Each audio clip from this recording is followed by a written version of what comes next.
गंगा के घाट पर सुबह का सन्नाटा था। बनारस की ठंडी हवाओं के बीच 28 साल का समर अपने पिता दीनानाथ जी की अस्थियों का कलश सीने से लगाए सुबह रहा था। समर पिछले 5 सालों से अमेरिका की एक नामी सॉफ्टवेयर कंपनी में काम कर रहा था। 2 दिन पहले ही उसे फ़ोन पर सूचना मिली थी कि उसके पिता का दिल का दौरा पड़ने से निधन हो गया है। समर जब घर पहुंचा तो उसकी पत्नी शालिनी और साले राजीव ने रोने का नाटक करते हुए कहा कि दीनानाथ जी को अचानक सीने में दर्द हुआ और अस्पताल ले जाते समय उन्हें दम तोड़ दिया। समर ने अपनी पत्नी पर भरोसा किया और भारी मन से अंतिम संस्कार कर दिया, लेकिन असली तूफान आना अभी बाकी था। दीनानाथ जी रेलवे के रिटायर्ड अफसर थे। उनका शहर के आलीशान इलाके में एक पुश्तैनी 1 मंजिला मकान था जिसकी कीमत करोड़ों में थी। समर की शादी शालिनी से हुई थी, जो ऊंचे ख्वाब देखने वाली और बेहद चालाक महिला थी। समर जब शालिनी को भारत छोड़कर अमेरिका गया तो पीछे से शालिनी ने अपने भाई राजीव को भी उसी घर में शिफ्ट कर लिया। दीनानाथ जी स्वाभिमानी इंसान थे। वे अपने बेटे की गृहस्थी में दखल नहीं देना चाहते थे, लेकिन शालिनी और राजीव की नज़रें उस आलीशान घर पर थी।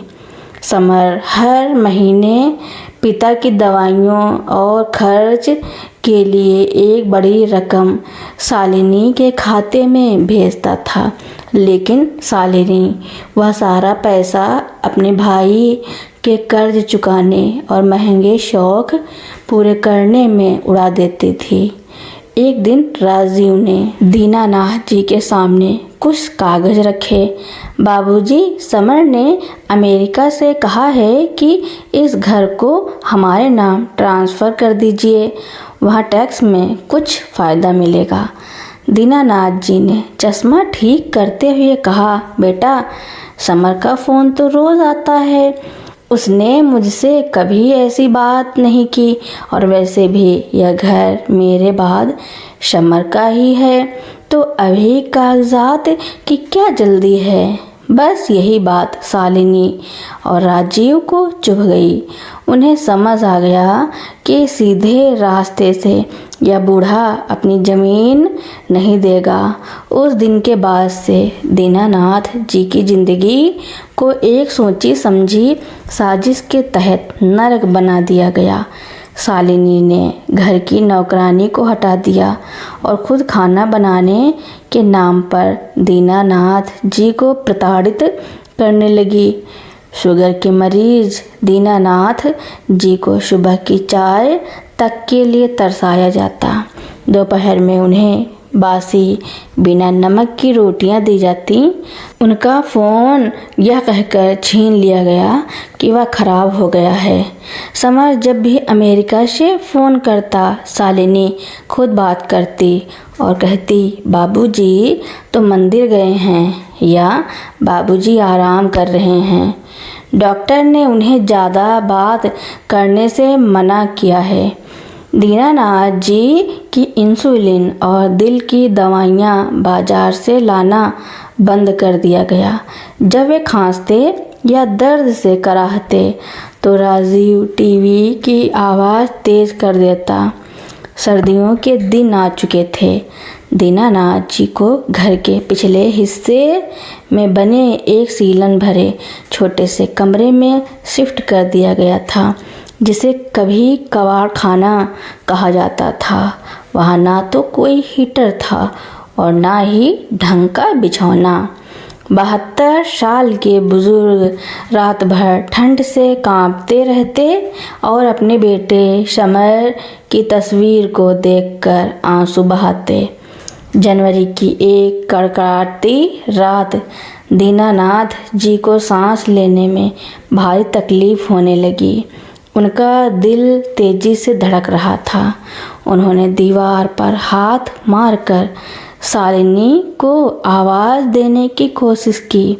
बहू शालिनी, जरा पानी देना। बेटी, छाती में बहुत दर्द है। बाहर हॉल में शालिनी और राजीव बैठकर नए घर के नक्शे देख रहे थे। राजीव ने कहा, दीदी, बुढ़ा चिल्ला रहा है। शालिनी ने ठंडी मुस्कान के साथ कहा, चिल्लाने दो, रोज़ का नाटक है। दवाइयाँ तो वैसे भी 3 दिन से बंद हैं। आज रात खेल ख़त्म होने दो। घंटों तड़पने के बाद सुबह के करीब 4 बजे दीनानाथ जी के प्राण पखेरु उड़ गए, लेकिन मरने से पहले उन्होंने अपने कांपते हाथों से अपनी तकिया के नीचे रखी एक छोटी पॉकेट डायरी में समर के नाम एक आखिरी संदेश लिखा था। सुबह जब राजीव ने कमरा खोला तो दीनानाथ जी का शरीर अकड़ चुका था। शालिनी ने तुरंत समर को फ़ोन किया और झूठी कहानियाँ गढ़ दी। समर भारत आया, अंतिम संस्कार हुआ। शालिनी को लगा कि वह जीत गई है। अब यह करोड़ों का घर उसका था। अंतिम संस्कार के अगले दिन समर जब अपने पिता के उस सीलन भरे कमरे में उनका सामान समेटने गया तो उसकी नज़र बिस्तर के नीचे दबी उस छोटी डायरी पर पड़ी। समर ने जैसे ही डायरी खोली, उसके पैरों तले ज़मीन खिसक गई। डायरी के पन्ने आंसुओं से धुंधले थे। उसमें लिखा था, मेरे प्यारे समर, जब तुम्हें यह डायरी मिलेगी मैं शायद इस दुनिया में नहीं होऊंगा। बेटा, शालिनी और राजीव ने मुझे कैद कर रखा था। मुझे 3 दिन से इंसुलिन नहीं मिली है। ये लोग मुझसे इस घर के कागजात पर दस्तखत करवाना चाहते थे, लेकिन मैंने नहीं किए, क्योंकि मैं नहीं चाहता था कि मेरी मौत के बाद ये लोग तुम्हें भी धोखा दें। बेटा, शालिनी से कहना कि भूख बहुत बुरी चीज़ होती है। मुझे एक रोटी के लिए तरसा दिया। समर का खून उबल उठा। उसका रो रो कर बुरा हाल था, लेकिन अब दुख नफरत और प्रतिशोध में बदल चुका था। उसने बिना कोई देर किए शहर के बड़े पुलिस कमिश्नर को फ़ोन किया, जो उसके पिता के पुराने दोस्त थे। पुलिस ने तुरंत कार्रवाई करते हुए घर पर छापा मारा। पड़ोसियों के बयान लिए गए, जिन्होंने गवाही दी कि पिछले 6 महीनों से दीनानाथ जी को कभी घर के बाहर नहीं देखा गया और अंदर से अक्सर उनके रोने की आवाज़ें आती थी। पोस्टमार्टम की रीचेक रिपोर्ट से साफ हो गया कि मौत दवाइयाँ न मिलने और गंभीर कुपोषण के कारण हुई थी। कोर्ट रूम खचाखच भरा था। शालिनी और राजीव कटघरे में खड़े काँप रहे थे। सरकारी वकील ने जब दीनानाथ जी की डायरी के आखिरी शब्द कोर्ट में पढ़कर सुनाए तो वहां मौजूद हर शख्स की आंखें नम हो गईं। जज साहब ने सख्त लहजे में कहा, यह केवल एक बुजुर्ग की मौत नहीं बल्कि रिश्तों की हत्या है। लालच में आकर इस महिला ने उस पिता को तड़पाकर मार डाला जिसने इसे अपनी बेटी माना था। न्यायालय ने शालिनी और राजीव को धारा 302 और आपराधिक साजिश के तहत आजीवन कारावास की सजा सुनाई। अदालत से बाहर निकलते वक्त शालिनी रोते हुए समर के पैरों में गिर गई। समर, मुझे माफ़ कर दो, मैं तुम्हारे बिना जेल में मर जाऊंगी। समर ने अपनी आंखें फेर ली और ठंडे लहजे में कहा, तुमने मेरे पिता को एक घूंट पानी और एक वक्त की रोटी के लिए तड़पाया है शालिनी। अब तुम उसी काल कोठरी में तिल तिल कर मरोगी। भगवान भी तुम्हें माफ़ नहीं करेगा। समर ने उस पुश्तैनी घर को बेच दिया और उससे मिलने वाली सारी रकम बुजुर्गों के लिए काम करने वाले एक अनाथालय और वृद्धाश्रम को दान कर दी। वह वापस अमेरिका चला गया, लेकिन उसके दिल पर अपने पिता को न बचा पाने का जो बोझ था वह जिंदगी भर उसके साथ रहने वाला था। समर न्यूयॉर्क लौट तो आया था, लेकिन उसका शरीर ही सिर्फ अमेरिका में था। उसकी आत्मा बनारस के उसी घाट और अपने पिता के उस सीलन भरे कमरे में भटक रही थी। आलीशान फ्लैट की सुख सुविधाएं अब उसे चुभने लगी थी। जब भी वह डाइनिंग टेबल पर खाना खाने बैठता, उसके कानों में पिता के डायरी के वे शब्द गूंज उठते, मुझे एक रोटी के लिए तरसा दिया। समर के हाथ से निवाला छूट जाता। रात को बंद आँखों के सामने पिता का वो कमज़ोर अकड़ा हुआ शरीर आ जाता और वह हड़बड़ा कर उठ जाता। उसने खुद को पूरी तरह काम में झोंक दिया, लेकिन अंदर के खालीपन और अपराध बोध कम होने का नाम नहीं ले रहा था। दूसरी तरफ सेंट्रल जेल की दीवारों के पीछे शालिनी और राजीव की जिंदगी उस नरक में बदल चुकी थी जो उन्होंने दीनानाथ जी के लिए तैयार किया था। वीआईपी जिंदगी जीने वाली शालिनी को अब जेल की पथरीली फर्श पर सोना पड़ता था और सुबह शाम एल्युमिनियम की थाली में मिलने वाली सूखी रोटियां खानी पड़ती थी। एक रात जेल की बैरक में कड़ाके की ठंड थी। शालिनी ठंड से कांप रही थी और भूख के मारे उसके पेट में मरोड़ उठ रही थी। उसने वार्डन से पीने के लिए थोड़ा गुनगुना पानी मांगा तो वार्डन ने उसे डपटते हुए कहा, चुपचाप पड़ी रह हत्यारन। अपने ससुर को पानी के लिए तड़पाते वक्त दया नहीं आई थी, अब भुगत अपने कर्मों का फल। शालिनी ने रोते हुए बैरक के कोने में सिर रख लिया।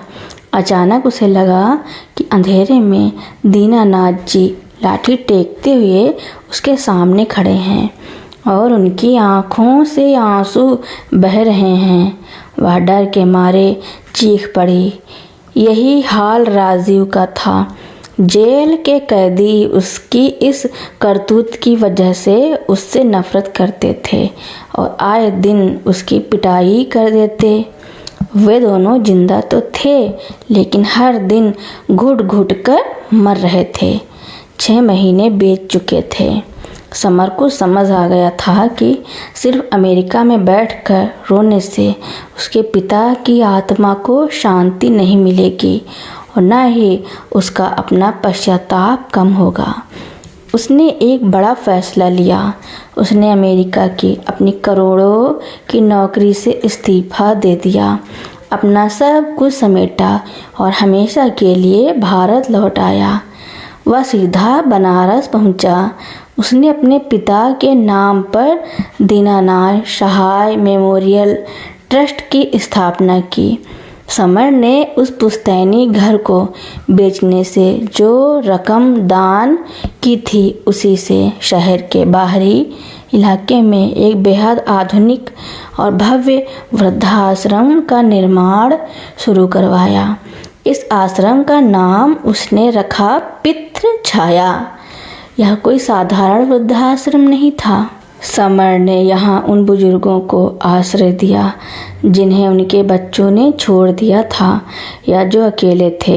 हर बुजुर्ग के लिए एक साफ सुथरा हवादार कमरा, 24 घंटे डॉक्टरों और नर्सों की सुविधा और उनकी पसंद का शुद्ध गर्मा गर्म खाना।